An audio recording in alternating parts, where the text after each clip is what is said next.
momentum, but a nerve-wracking position if you're the 19 or the 22. You see the 77 now losing a spot to the 24. How about Chase Elliott attacking right now, that white with the blue 9 on the roof, already up 6 spots. This is a driver that has been the model of consistency, but maybe not the firepower. Of all the playoff drivers, he's the one with only 1 win. Every other playoff driver has multiple wins.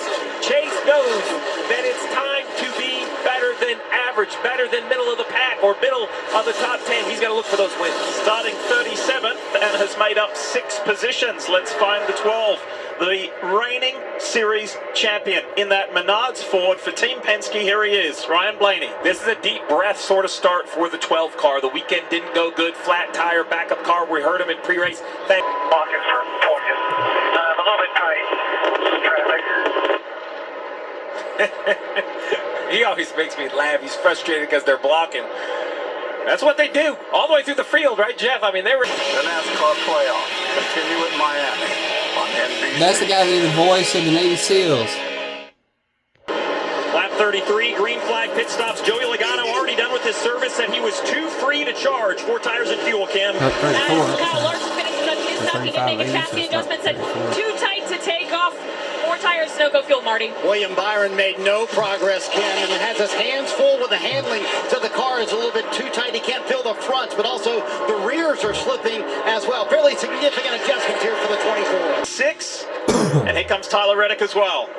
Kim. And interesting, I talked to the crew for the 20 team, asked if there was more or less pressure. They said more pressure taking pit stall 6 because there's not that built-in advantage that you usually get from stall 1. We'll see how they perform here. Right now, Christopher Val said it fired up absolutely perfect. Looking for a fast stop here as they take 4 French Goodyear tires to no go fuel, Marty. Tyler Reddick rode behind Christopher Val for that entire first run. He said the car's not bad. He said it started off a little bit too free, built tighter the longer he ran. Reddick going to make a small change right here to the 45. Efficient pit work. Blaney back in traffic, but up on positions. You see there, Blaney right there. Chase Elliott right in front. Remember, Blaney started dead last on the field in a backup car. This 12 car has had a really nice time. Currently staying on the racetrack, running a little long, hoping for a yellow.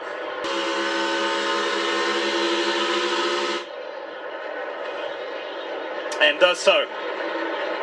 Promising start for Hamlin here in Vegas. It's been solid. As he mentioned, if you went with us right at the top of the show, he told Steve, when Steve radioed in, he said, hey, it's a pleasure to be here. Nice to be here. Now we know what we've got to do. Don't do anything crazy just yet, but we know we have to be cautiously aggressive as the round of 8 begins. Right, so how far can Blaney go? I think this lap. I think right here he's going to come. This is 40 dead in the middle. I would imagine it's just a math equation for those guys. They're going to run 40 laps on each set of tires, not come early. If you look at how tires work, if you put 40 on each, that's the most efficient way to run 2 sets. Now, a lot of other things go into it. So right here, he's going to come down pit road, have his pit stop, assuming everything's smooth. He'll lose time to the guys that pitted early, hoping to make it up on, say, the last 10 laps of this stage. Marty. Yes, Steve, Jonathan Hassler told me this morning he would play it fairly down the middle, and he does it exactly down the middle here in stage 1 in terms of early strategy. You heard the radio transmission, Blaney saying when he was in traffic, the car was a little bit too tight, but the encouraging thing for the 12 team, once he got clean air, he said actually became fairly neutral, and he got more happy with it the longer he ran. We'll see where this longer strategy by Jonathan Hassler cycles out Ryan Blaney. Well, we're going to find out where it cycles out at the end of the stage, but let's see what it cost him in the near term. So Blaney was up to the 20th position pre-pit stop. As he accelerates here around this slippery apron, Jeff, you and I gave it a feel in the pace car earlier. Who do we got right there? It looks like the 47 of Stenhouse. Yeah, the 47 of Stenhouse just to his outside. So Stenhouse running in 23rd. It's only going to cost him 2 or 3 spots on the racetrack. Now Blaney, with 4 or 5 lap fresher tires, should start to go on the offense. It might take a lap to get up to temperature, and then he should be good to go forward. See how far he can climb with 38 laps to go in this opening stage. So right there, he got down on the apron of the racetrack. Some of that's just low air pressure. The car kind of squirms around a little bit. It doesn't steer exactly straight. So when he turned, the car probably turned better than he thought it was going to. Got the left sides on that apron. If you went with us yesterday, Blaney suffered a practice crash. Watch this. Have a look at this moment again on the inside of Stenhouse. You see right there. Yeah, right there. You know. He's got the car just off of the racetrack. You can see the car start bouncing around. Yeah, And now the tires are starting to come in. See, we saw this with the 12 car.